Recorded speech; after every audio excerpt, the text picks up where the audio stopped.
Hello again, my little howitzer shell, and welcome to another Mordian Glory video. In today's episode, we are going to be talking about guard artillery, specifically the Field Ordnance Battery.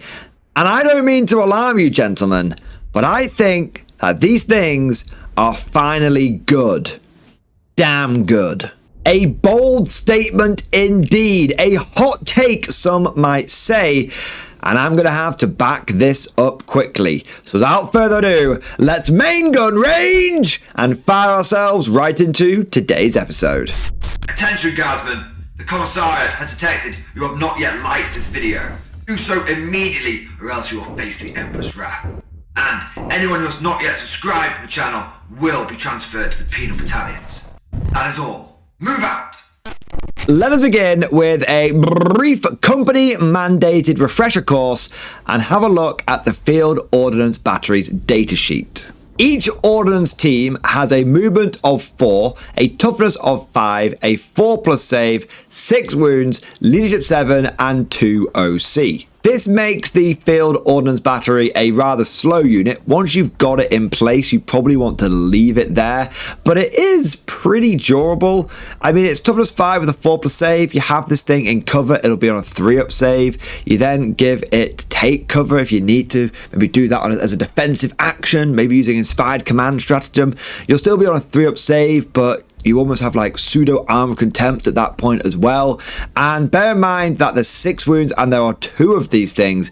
That's not a bad defensive stat line and not bad wound durability. Any major damage, any big guns are going to slice right through you, but against small arms, you should be fairly well protected. As for the unit composition, like I said, you get 2 of these ordnance teams, and each one of these ordnance teams comes as standard equipped with the Malleus rocket launcher, lasgun, las pistol, and battery close combat weapons. In terms of wargear options, you can swap out the Malleus rocket launcher for a bombast field gun or a heavy las cannon. And in truth, you're probably always going to swap out that Malleus rocket launcher. This is because even though it's not got a bad stat line, it's got a 48-inch range, it's blast, it's heavy, it's got D6 plus 6 shots, which is a lot of volume. It's strength 6, AP minus 1, 1 damage. And unfortunately for the guard, we don't really struggle when it comes to anti-infantry. We've got plenty of that stuff already. And the other thing is that we are in 10th edition, which right now is a meta of vehicles and monsters. You don't see a lot of infantry, and you don't see a lot of light infantry, come to think of it either. As a result of this, you're probably going to go for the heavy las cannon or the bombast field gun. The heavy las cannon does what it says on the tin. It has heavy, it fires 2 shots, and they are at strength 14, AP minus 3, damage D6 plus 1. It is one of the better anti-tank weapons we actually have in our army. But most people, including myself, believe that the best and traditional weapon for the Field Ordnance Battery is the bombast field gun. The big reason for this is even though it's not quite as punchy as a heavy las cannon, it fires D6 shots with blast. It's strength 7, AP minus 1, damage 2, so a lot less punchy. The big thing is that it is indirect fire. That means you don't have to expose the unit to be able to shoot with it. Unlike the Malleus rocket launcher and the heavy las cannon, who once they're out there, sure, they might do some good damage, but if the enemy looks back at them with some meaningful firepower, they're going to die. The indirect fire keeps the Field Ordnance Battery safe, and it keeps those bombast field guns firing every turn. But wait, there's more! The Field Ordnance Battery ability is rearm, reload, and fire. While this unit is being affected by an order, provided it remains stationary this turn, all heavy weapons equipped by models in this unit have the Sustained Hits 1 ability. Now, this is actually a really nice ability, especially on the bombast field gun, because it kind of makes up, not entirely, but kind of makes up for the fact that it's more than likely not going to be benefiting from your Born Soldiers detachment ability.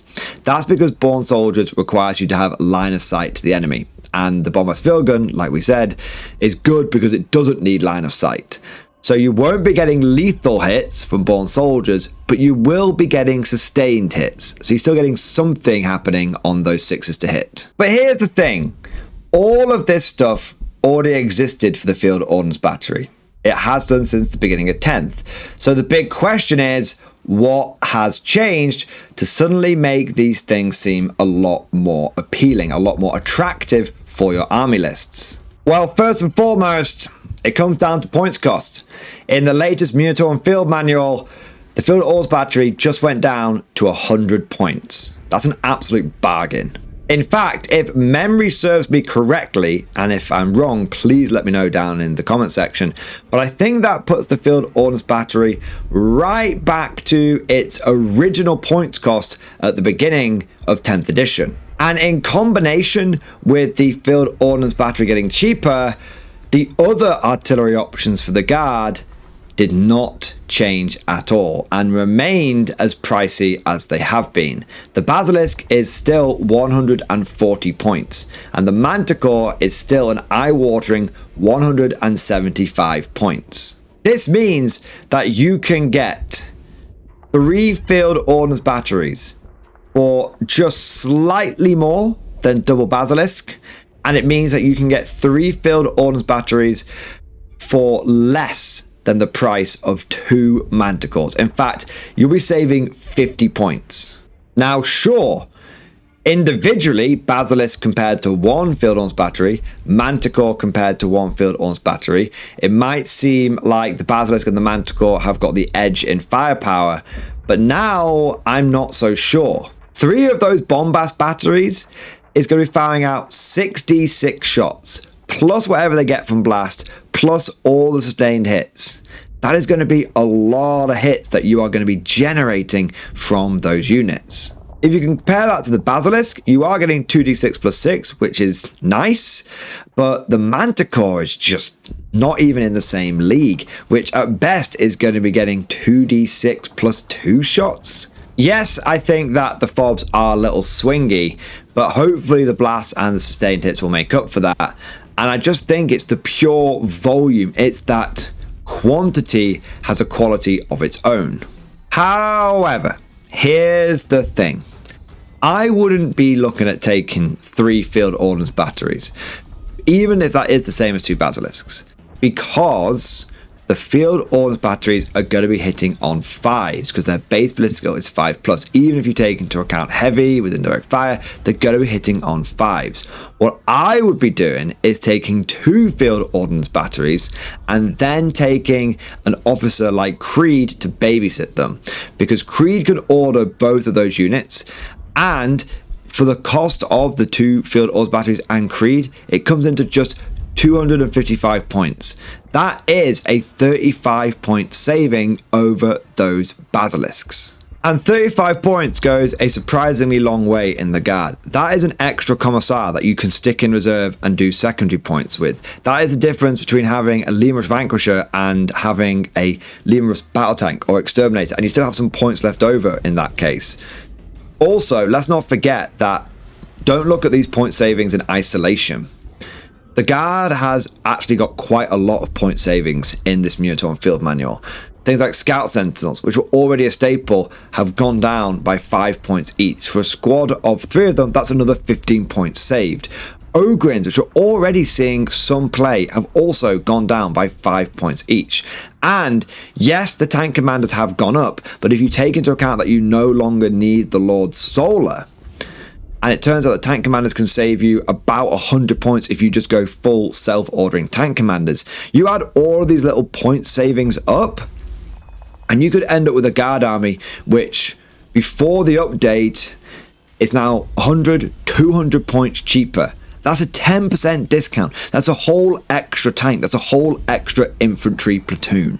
But when comparing the Field Ordnance Battery to other artillery, it's not all about their points cost, it's also about their availability. Things like Basilisks and Manticores have struggled to have their model availability from Games Workshop and from third-party sellers since the beginning of 10th edition.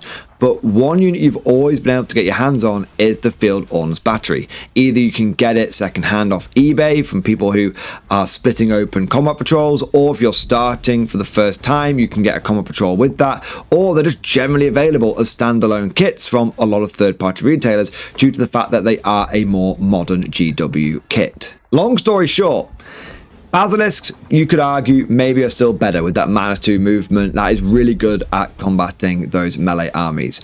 But no amount of papercraft, theorycraft Basilisks are going to be worth anything if you can't get them into your collection. Whereas Field Ordnance batteries are widely available and they are still perfectly serviceable artillery. You could argue they are just as good as Basilisks now, and even if you think that they're not as good, you can't deny that it's just cheaper to go down that Ordnance battery route. And one more thing that I've just thought of, it's literally just popped into my head: counter battery.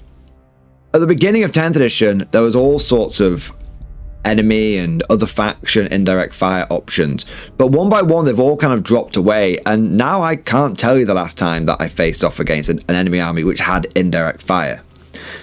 This means that the Field Ordnance battery is a bit more durable because it's less likely to get picked up by some enemy counter battery units. But speaking of it dying, I have had a bit of a crazy thought here. And this is a hot take. This is theorycraft. So lambast me if you think I am just spouting nonsense. But has the Field Ordnance battery got to the point where it's cheap enough now that you almost don't care if it dies? I mean, think about it. It's 100 points. You take one of these things and you give it those heavy las cannons, that direct fire option, and you deploy it so it's at the back of the board but covering one of those firing lanes, and if it dies, it dies. But if it gets a chance to fire, it will do some pretty good damage. I mean, it's going to be hitting on 3s because you can take aim, and it will be heavy, so it'll be hitting on 3s, and it'll have sustained hits. And it might even be getting lethal hits against some stuff. Although, to be fair, if it's getting lethal hits, it'll be shooting infantry. So let's say it's not getting lethal hits, all right? But still, it's going to be firing 4 strength 14 shots. That's a real threat to armor. And I said earlier, didn't I? I said we're in that mechanized meta. That's why the Malleus rocket launcher isn't as good. So if we're in a mechanized, armored, monstrous meta, having something like the Field Ordnance battery with heavy las cannons might actually not be as ridiculous as it once was. I think the way you would make these things work is you have them at the back, you have them covering a firing lane, like I said, and then you put something that's more distracting in front of them. Maybe like Demolisher tank commanders or Hellhounds, something that's going to be in the opponent's face that they're going to want to deal with first. And whilst they're dealing with scout mirrors full of infantry and they're dealing with your aggressive pushing units, heavy las cannons are pounding away and maybe doing a surprising amount of damage. So in summary, the Field Ordnance battery has had a big points decrease. This makes it a very attractive option when you're looking at it as an artillery piece in comparison to things like Basilisks and Manticores. But perhaps we shouldn't be overlooking its direct fire options such as the las cannon now, because maybe it's now cheap enough that it can be considered disposable. At least that's what I think. But of course, all of this is just like my opinion, man. Let me know what you think down in the comment section below. Are you now Team Field Ordnance Battery, or are you sticking with the El Clasicos, the Basilisk and the Manticore? If you enjoyed today's video, don't forget to smash that like button and also subscribe to never miss an episode.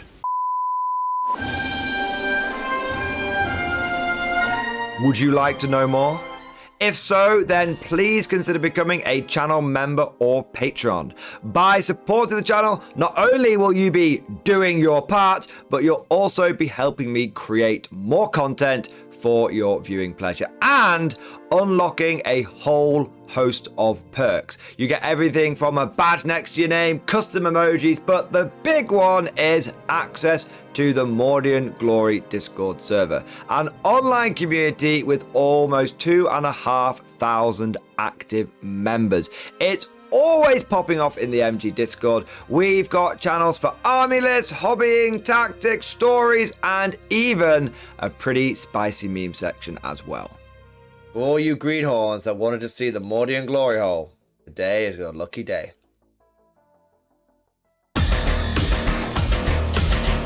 And joking aside, I do want to say a massive thank you to all of the current channel members and patrons. You guys are amazing, truly the lifeblood of the channel. I could not do Mordian Glory full time without the incredible and generous support of my members, so thank you guys so much. And last but certainly not least, I want to say a personal thank you to all of my top tier Patreons.